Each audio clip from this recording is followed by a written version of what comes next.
नमस्कार दोस्तों, स्वागत है आपका आज के मुख्य समाचार में, जिसमें सबसे पहली और बड़ी खबर में आपको बताएंगे कि लालू प्रसाद की सेहत में हो रहा सुधार। बेटे तेज प्रताप ने कहा, मुझे बस पापा चाहिए, न राजनीति और ना ही कुछ और।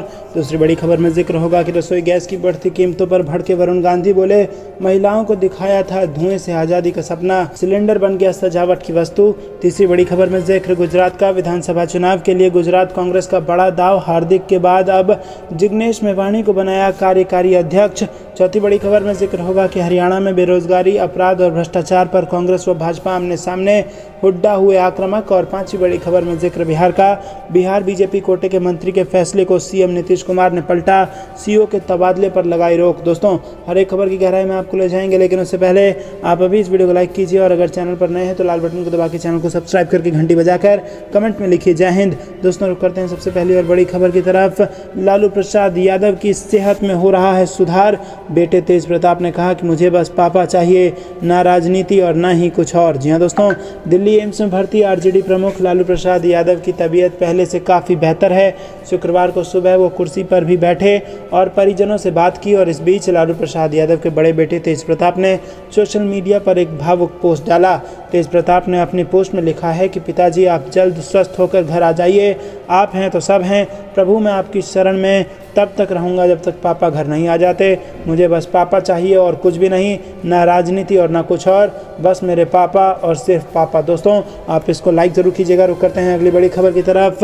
रसोई गैस की बढ़ती कीमतों पर भड़के वरुण गांधी बोले, महिलाओं को दिखाया था धुएं से आज़ादी का सपना, सिलेंडर बना सजावट की वस्तु। जी हाँ दोस्तों, आपको बता दें कि उत्तर प्रदेश में पीलीभीत में बीजेपी के सांसद वरुण गांधी इन दिनों देश में लगातार बढ़ रहे पेट्रोलियम के प्रोडक्ट के दामों को लेकर सरकारों को घेरते नजर आ रहे हैं। बीते लंबे समय से वरुण गांधी को आम जनता के सवालों को उठाने और अपनी ही सरकार को घेरते देखा गया है। और इसी क्रम में अब वो रसोई गैस के बढ़ते दामों से गरीब जनता की बदहाली को लेकर केंद्र सरकार से सवाल करते नजर आ रहे हैं। बीते लंबे समय से वरुण गांधी को आम जनता के सवालों को उठाने और अपनी ही सरकार को घेरते देखा गया है। इसी क्रम में अब वो रसोई गैस के बढ़ते दामों से गरीब जनता की बदहाली को लेकर केंद्र सरकार से सवाल करते नजर आ रहे हैं। और अपने नए ट्वीट में वरुण गांधी ने लिखा है कि चूल्हे पर लकड़ियां जल रही हैं और लाल सिलेंडर सजावट की वस्तु बना हुआ है। गैस की पासबुक के पन्नों में महीनों से कोई एंट्री नहीं चढ़ी है और ये उन लाखों महिलाओं का दर्द है जिन्हें हमने धुएं से आज़ादी का सपना दिखाया था। ये वही महिलाएं हैं जिन्होंने हम पर सबसे अधिक भरोसा जताया था। दोस्तों, रुक करते हैं अगली बड़ी खबर की तरफ। विधानसभा चुनाव के लिए गुजरात कांग्रेस का बड़ा दाव, हार्दिक के बाद अब जिग्नेश मेवाणी को बनाया कार्यकारी अध्यक्ष। जी हाँ दोस्तों, गुजरात में कांग्रेस के पास 2017 में युवाओं को ऐसी तिकड़ी थी जिसके बल पर उसने चुनाव में भारतीय जनता पार्टी को कड़ी चुनौती दी थी। वहीं इस बार गुजरात विधानसभा चुनाव के पहले ही हार्दिक पटेल, अल्पेश ठाकुर और जिग्नेश मेवाणी की तिकड़ी बिखर गई है। अब सिर्फ कांग्रेस के पास जिग्नेश मेवाणी ही बचे हैं। वहीं हार्दिक पटेल के बाद अब कार्यकारी प्रदेश अध्यक्ष पद की जिम्मेदारी कांग्रेस ने जिग्नेश मेवाणी को सौंपी है। और बता दें कि ये तीनों ही जातीय आंदोलन से निकले हुए थे और इन्हीं के भरोसे कांग्रेस इस बार के चुनाव में बीजेपी के 27 साल के वर्चस्व को चुनौती देने की तैयारी कर रही है। दोस्तों, रुक करते हैं अगली बड़ी खबर की तरफ। हरियाणा में बेरोजगारी, अपराध और भ्रष्टाचार पर कांग्रेस व बीजेपी आमने सामने, हुड्डा हुए आक्रामक। जी हां दोस्तों, हरियाणा में बेरोजगारी के आंकड़ों, रोजगार, नशा, भ्रष्टाचार और अपराधों के आरोपों पर कांग्रेस और भाजपा आमने सामने हो गए हैं। विधानसभा में विपक्ष के नेता एवं 2 बार मुख्यमंत्री रह चुके भूपेंद्र सिंह हुड्डा ने आरोप लगाया कि भाजपा जजपा गठबंधन की सरकार को न तो बेरोजगारों की चिंता है और न ही गरीब लोगों की। हुड्डा ने राज्य में भ्रष्टाचार चरम पर होने का आरोप लगाते हुए कहा कि सरकार के मंत्री भ्रष्टाचार में व्यस्त हैं और अधिकारी पूरी तरह से मस्त हैं। भाजपा प्रवक्ता सुदेश कटारिया ने हुड्डा के आरोपों का जवाब देते हुए कहा कि प्रॉपर्टी डीलिंग की सरकार चलाने वाले लोग भाजपा सरकार पर उंगली उठा रहे हैं। दोस्तों, रुक करते हैं अगली बड़ी खबर की तरफ। बिहार बीजेपी कोटे के मंत्री के फैसले को सीएम नीतीश कुमार ने पलटा, सीओ के तबादले पर लगाई रोक। जी हाँ दोस्तों, बिहार में बीजेपी और जेडीयू की मिलीजुली सरकार के बीच टकराव की स्थिति बनती नजर आ रही है। ऐसा इसलिए कहा जा रहा है क्योंकि हाल ही में बीजेपी कोटे से मंत्री राम सूरत राय ने बिहार में राजस्व और भूमि सुधार विभाग में अधिकारियों को एक बड़े स्तर पर तबादले के आदेश दिए थे, जिसे बिहार के मुख्यमंत्री नीतीश कुमार ने पलट दिया है। दरअसल बिहार में राजस्व और भूमि सुधार विभाग संभाल रहे मंत्री रामसूरत राय ने 30 जून को विभाग की ओर से अंचलाधिकारी, बंदोबस्त पदाधिकारी, चकबंदी पदाधिकारी समेत प्रभारी पदाधिकारियों का बड़े स्तर पर तबादला किया गया था। इसमें गड़बड़ी की शिकायत मिलने के बाद इस पर तत्काल प्रभाव से रोक लगाने का आदेश दे दिया गया है।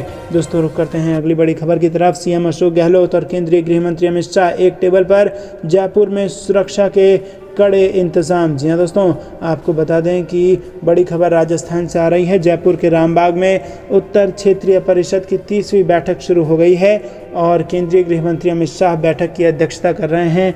इनमें 4 राज्यों के मुख्यमंत्री और 3 केंद्र शासित प्रदेश के उपराज्यपाल भी शामिल हैं। वीवीआईपी जमावड़े को देखते हुए राज्य सरकार ने राजस्थान प्रशासनिक सेवा के 60 अधिकारियों को प्रोटोकॉल अधिकारी के तौर पर तैनात किया है और इसके साथ ही 5 IPS, 2000 से ज़्यादा पुलिस जवानों संग सुरक्षा व्यवस्था संभाले हुए हैं। मुख्यमंत्री अशोक गहलोत ने उत्तर क्षेत्रीय बैठक में स्वागत उद्बोधन किया और सभी 8 राज्यों के मुख्यमंत्री और उप राज्यपाल को भाषण का समय निर्धारित किया हुआ है। मुख्यमंत्री अशोक गहलोत ने स्वागत भाषण 10 मिनट का दिया और जबकि अन्य सभी मुख्यमंत्रियों और उपराज्यपाल ने 5-5 मिनट में अपनी बात रखी। दोस्तों रुक करते हैं अगली बड़ी खबर की तरफ, जिसमें आपको बता दें कि अटल आडवाणी ने इमरजेंसी के खिलाफ बुलंद की थी आवाज़। आज उन्हीं की पार्टी ने लगा रखा है अघोषित आपातकाल। यशवंत सिन्हा का बीजेपी पर वार। जी हाँ दोस्तों, आपको बता दें कि विपक्ष की ओर से राष्ट्रपति पद के उम्मीदवार और पूर्व केंद्रीय मंत्री यशवंत सिन्हा ने भारतीय जनता पार्टी पर एक बार फिर से निशाना साधा है। वहीं यशवंत सिन्हा ने एनडीए की ओर से घोषित राष्ट्रपति पद की उम्मीदवार द्रौपदी मुर्मू को रबर स्टैंप कैंडिडेट करार दिया है। मोदी सरकार पर निशाना साधते हुए यशवंत सिन्हा ने कहा कि देश में अघोषित आपातकाल लगा हुआ है और संस्थाओं को कमज़ोर किया गया है। शुक्रवार को यशवंत सिन्हा गुजरात दौरे पर थे और इस दौरान उन्होंने कांग्रेस के नेताओं और विधायकों से मुलाकात की और अपने लिए उनसे समर्थन मांगा। पूर्व केंद्रीय मंत्री ने कहा कि ये लड़ाई अब बहुत बड़ी लड़ाई में बदल गई है। ये लड़ाई इस बारे में है कि क्या वो राष्ट्रपति बनने के बाद संविधान को बचाने के लिए अपने अधिकारों का उपयोग करेंगी। ये स्पष्ट है कि एक रबर स्टैंप राष्ट्रपति ऐसा करने की कोशिश कभी नहीं करेगा। कभी खुद बीजेपी के कद्दावर नेता रहे यशवंत सिन्हा ने बीजेपी पर निशाना साधते हुए कहा कि प्रेस सहित संवैधानिक मूल्यों और लोकतांत्रिक संस्था खतरे में है। देश में इस समय अघोषित आपातकाल है। लाल कृष्ण आडवाणी और अटल बिहारी वाजपेयी ने कभी आपातकाल के खिलाफ लड़ाई लड़ी और उसके लिए जेल भी गए, लेकिन आज उन्हीं की पार्टी भाजपा ने देश में आपातकाल लगा दिया है। ये विडंबना है। दोस्तों रुक करते हैं अगली बड़ी खबर की तरफ, जो कि मध्य प्रदेश से आ रही है, जहां पर आपको बता दें कि कांग्रेस का बड़ा बयान। बोली सीएम शिवराज का कमलनाथ को आतंकी कहना निंदनीय, FIR करने का दिया आवेदन। जी हाँ दोस्तों, मध्य प्रदेश नगरीय निकाय चुनाव में राजनीतिक पार्टियों में आरोप प्रत्यारोप का दौर जारी है और मुख्यमंत्री शिवराज सिंह के कमलनाथ को आतंकी कहने पर कांग्रेस ने श्यामला हिल्स थाने में FIR दर्ज कराने का आवेदन दिया है। और आपको बता दें दोस्तों कि प्रदेश कांग्रेस मीडिया विभाग की उपाध्यक्ष संगीता शर्मा के नेतृत्व में कांग्रेस के एक प्रतिनिधिमंडल ने प्रदेश के मुख्यमंत्री शिवराज सिंह चौहान के विरुद्ध FIR दर्ज करने आवेदन दिया है। और श्यामला हिल्स थाने में कांग्रेस के प्रतिनिधिमंडल ने आवेदन दिया। कांग्रेस जनों ने थाना प्रभारी को सौंपे पत्र में कहा कि एक संवैधानिक पद पर बैठे मुख्यमंत्री शिवराज सिंह चौहान द्वारा कांग्रेस और राष्ट्रीय स्तर के वरिष्ठ नेता, प्रदेश के पूर्व मुख्यमंत्री और प्रदेश कांग्रेस अध्यक्ष कमलनाथ और कांग्रेस के प्रति इस तरह के अपमानजनक शब्दों का उपयोग करना घोर निंदनीय है। दोस्तों रुक करते हैं अगली बड़ी खबर की तरफ। चुनाव आयोग का बीजेपी को सलाह, चुप रहे वरना बात आप पर भी आएगी। कांग्रेस को षड्यंत्र की आशंका। जी हाँ दोस्तों, आपको बता दें कि मध्य प्रदेश में निकाय चुनाव के दौरान कम वोटिंग प्रतिशत ने सत्ताधारी दल बीजेपी को चिंतित कर रखा है। कम वोटिंग प्रतिशत के बाद विपक्षी दल कांग्रेस अपनी जीत को लेकर आश्वस्त नजर आ रही है। वहीं बीजेपी ने चुनाव आयोग के कामकाज पर सवाल खड़े किए हैं। बीजेपी नेताओं ने आयोग को कम वोटिंग के लिए जिम्मेदार बताया है। मामले पर अब चुनाव आयोग ने बीजेपी नेताओं को चुप रहने की सलाह दी है। गुरुवार और शुक्रवार को बीजेपी के डेलीगेशन ने मतदाता सूची में गड़बड़ी को लेकर राज्य निर्वाचन आयुक्त VP सिंह से शिकायत की। शुक्रवार को राज्य निर्वाचन आयुक्त बसंत प्रताप सिंह ने बीजेपी डेलीगेशन को सलाह दी कि आप लोग शिकायत नहीं करें, नहीं तो बात आप पर भी आ जाएगी, क्योंकि सरकार आपकी है। आप जितना शिकायत करेंगे आपके ऊपर ये सब जाएगा। दोस्तों रुक करते हैं। उद्धव ठाकरे ने महाराष्ट्र में की मध्यावधि चुनाव कराने की मांग। मौसम विभाग से बड़ी खबर। मध्य प्रदेश, छत्तीसगढ़ और हरियाणा समेत देश के कई राज्यों में होगी भारी बारिश, जारी हुआ अलर्ट। देश में अगले 5 साल में पेट्रोल हो जाएगा खत्म, केंद्रीय मंत्री गडकरी का दावा, बोले वाहनों पर लग सकता है बैन। वहीं कांग्रेस ने गुजरात चुनाव को मोदी बनाम कांग्रेस का मुकाबला नहीं बनने देने का किया फैसला। बकरीद को लेकर पूरे बिहार में अलर्ट, सड़क से लेकर सोशल मीडिया तक रहेगी पुलिस प्रशासन की नज़र। आरजेडी समर्थकों और लालू यादव के चाहने वालों के लिए अच्छी खबर, पटना में पूजा, एम्स में असर। आरसीपी सिंह को अपनी मर्जी से केंद्रीय मंत्री बनाना पड़ा महंगा, पीएम मोदी की कृपा बताने पर जेडीयू हमलावर। राहुल गांधी का वीडियो गलत संदर्भ में साझा करने का मामला, कांग्रेस के 11 सदस्यों ने लिखा ओम बिरला को पत्र। नुपुर शर्मा विवाद के बाद भारत पर बढ़े साइबर हमले, 2000 से ज़्यादा वेबसाइट हैक की गई। विमानों में खराबी को लेकर सीपीआई सांसद ने सिंधिया को लिखा पत्र और उठाई ये बड़ी मांग। कोई नहीं छीन सकता है हमसे पार्टी का चुनाव चिन्ह, उद्धव ठाकरे का बयान। उद्धव ठाकरे ने मध्यावधि चुनाव की मांग की, शिंदे गुट से बोले पार्टी का चिन्ह कोई नहीं छीन सकता। समाजवादी पार्टी को लगा बड़ा झटका, यूपी विधान परिषद में गंवाया नेता प्रतिपक्ष का पद। Haryana BJP IT cell incharge Arun Yadav हटाए गए, नुपुर शर्मा और नवीन जिंदल के बाद तीसरे नेता पर एक्शन। खादी की जगह पॉलिएस्टर से बनेगा तिरंगा, कांग्रेस ने दावा कर बीजेपी आरएसएस को घेरा। 5 साल का हिसाब नहीं, अब 100 दिन का ढिंढोरा, अखिलेश यादव का भाजपा पर तंज। कमलनाथ की शिवराज को फिर चुनौती, आइए जनता के सामने करें 15 साल वर्सेस 15 महीने का हिसाब। मुरैना में कमलनाथ का रोड शो, शिवराज पर साधा निशाना, बोले झूठ में ओलंपिक और वर्ल्ड कप जीता है। राजस्थान की 1,33,00,000 महिलाओं को स्मार्टफोन देगी गहलोत सरकार, 3 साल तक फ्री मिलेगा इंटरनेट। चंबल की दूसरी सबसे हॉट सीट मुरैना में नेताओं का जमावड़ा, पूर्व सीएम कमलनाथ बोले घर घर दारू बांट रहे। अमरावती हत्याकांड, नागपुर पुलिस के रेडार पर 300 लोग, आपत्तिजनक पोस्ट को लेकर जारी कर दी चेतावनी। गजेंद्र सिंह शेखावत और पीसीसी चीफ डोटासरा ट्विटर पर भिड़े, शायराना अंदाज में एक दूसरे पर तंज। लखीमपुर खीरी कांड, आशीष मिश्रा उर्फ मोनू की जमानत पर बहस, अगली सुनवाई 11 जुलाई को। गुजरात में सिन्हा बोले देश में अघोषित आपातकाल, नाम मात्र का राष्ट्रपति संविधान नहीं बचाएगा। 1,22,335 एक्टिव केस, 24 घंटे में 18,815 नए मरीज, देश में आ रही है कोरोना की एक और लहर। आबे के निधन पर एक दिन के राष्ट्रीय शोक की घोषणा, शनिवार को देश भर में तिरंगा आधा झुका रहेगा। आतंकवाद के मुद्दे पर भाजपा को घेरने के लिए शनिवार को 22 शहरों में संवाददाता सम्मेलन करेगी कांग्रेस।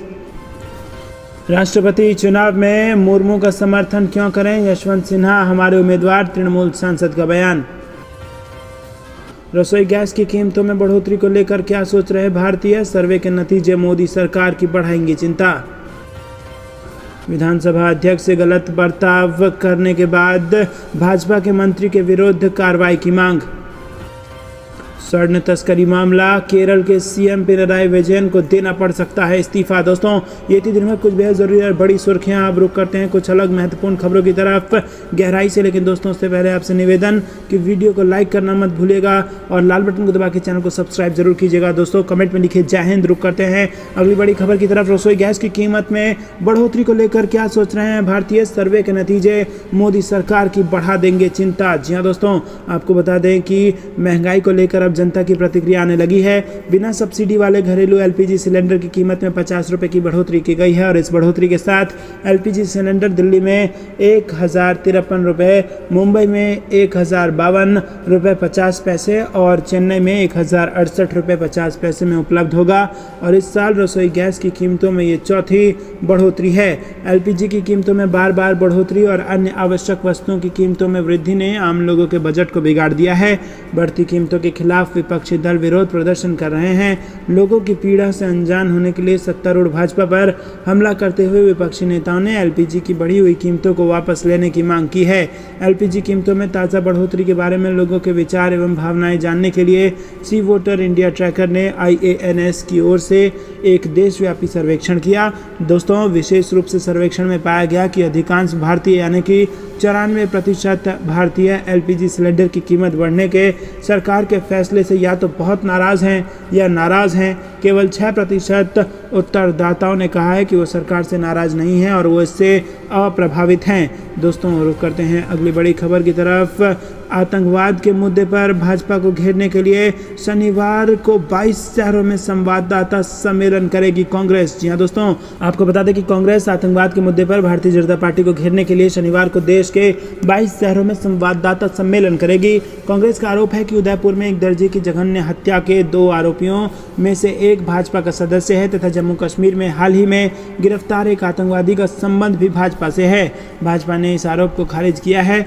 मुख्य विपक्षी दल के अनुसार आतंकवाद से भाजपा के रिश्ते को लेकर शनिवार को कांग्रेस के नेता 22 शहरों में मीडिया से मुखातिब होंगे। शिमला में अजय सिंह यादव, जयपुर में शक्ति सिंह गोहिल, चंडीगढ़ में जीतू पटवारी, कोलकाता में राजीव गौड़ा, गुवाहाटी में रंजीत रंजन और इसी के साथ अन्य नेता अलग अलग शहरों में संवाददाता सम्मेलन को संबोधित करेंगे।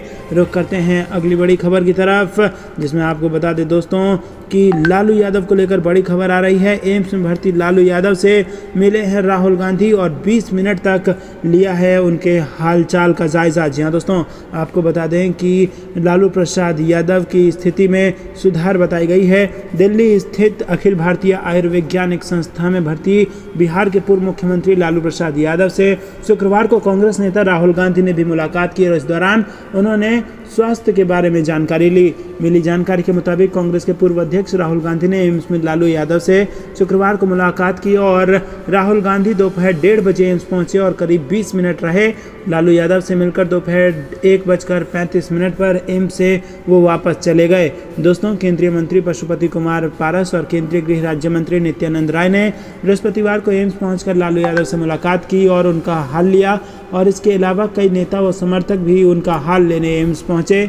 गौरतलब है कि पटना स्थित पत्नी राबड़ी देवी के आवास में सीढ़ियों से गिरने के कारण लालू प्रसाद यादव के कंधे और कमर में चोट लग गई थी, जिसके बाद उन्हें नज़दीक के पारस अस्पताल में भर्ती कराया गया था। यहां पर परिवार की मांग पर लालू को एयर एम्बुलेंस के जरिए बुधवार रात को दिल्ली स्थित एम्स में भर्ती कराया गया। दोस्तों, रुक करते हैं अगली बड़ी खबर की तरफ। 5 साल का हिसाब नहीं, अब 100 दिन का ढंढोरा, अखिलेश यादव का भाजपा पर हमला। जी हां दोस्तों, आपको बता दें कि समाजवादी पार्टी के राष्ट्रीय अध्यक्ष अखिलेश यादव ने बीजेपी पर तंज कसते हुए कहा है कि भाजपा सरकार की गलत आर्थिक नीतियों ने प्रदेश और देश में संकट पैदा किया। महंगाई, बेरोजगारी और भ्रष्टाचार ने लोगों को तबाह कर दिया। गरीब, किसान, नौजवान आत्महत्या करने पर मजबूर है। भाजपा सरकार ने जनता को अपने 5 साल का हिसाब नहीं दिया, अब 100 दिन का ढिंढोरा पीट रही है। वहीं दोस्तों, अखिलेश यादव ने शुक्रवार को जारी बयान में कहा कि भाजपा सरकार के डबल इंजन लोगों को रौंद रहा है।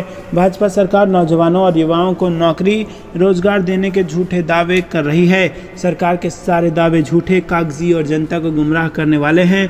भाजपा ने पिछले 5 साल में समाज में नफरत फैलाने के अलावा कोई काम नहीं किया। सपा अध्यक्ष ने कहा कि प्रदेश की ध्वस्त कानून व्यवस्था, कुशासन और भ्रष्टाचार को छिपाने के लिए 100 दिन की उपलब्धियों का झूठा प्रचार शुरू किया है, जबकि इस सरकार ने 100 दिन में किसानों, नौजवानों, छात्रों, महिलाओं से किया कोई वादा पूरा नहीं किया। बस इसने सत्ता और प्रशासनिक मशीनरी का दुरुपयोग कर लोकतंत्र और संविधान को रौंदा है, विकास को रोका और स्वास्थ्य सेवाओं को बर्बाद कर दिया। तो दोस्तों, ये बयान था अखिलेश यादव के, जिन्होंने भारतीय जनता पार्टी को 100 दिन का उल्लास मनाने पर तंज कसते हुए घेरा है। दोस्तों, कहते हैं अगली बड़ी खबर। पैगंबर मोहम्मद पर बीजेपी नेता का विवादित ट्वीट फिर हुआ वायरल, गिरफ्तारी की मांग कर रहे लोग। जी हां दोस्तों, बीजेपी नेता अरुण यादव द्वारा पैगंबर मोहम्मद को लेकर किया गया एक ट्वीट सोशल मीडिया पर तेजी से वायरल होने लगा है। इस ट्वीट में उन्होंने पैगंबर मोहम्मद को लेकर आपत्तिजनक टिप्पणी की थी, जिसे लेकर ट्विटर पर लोग उनकी गिरफ्तारी की मांग कर रहे हैं और कुछ सोशल मीडिया यूजर्स का कहना है कि अगर ऑल्ट न्यूज़ के सह संस्थापक जुबैर को गिरफ्तार किया जा सकता है तो अरुण यादव को गिरफ्तार क्यों नहीं किया जा सकता।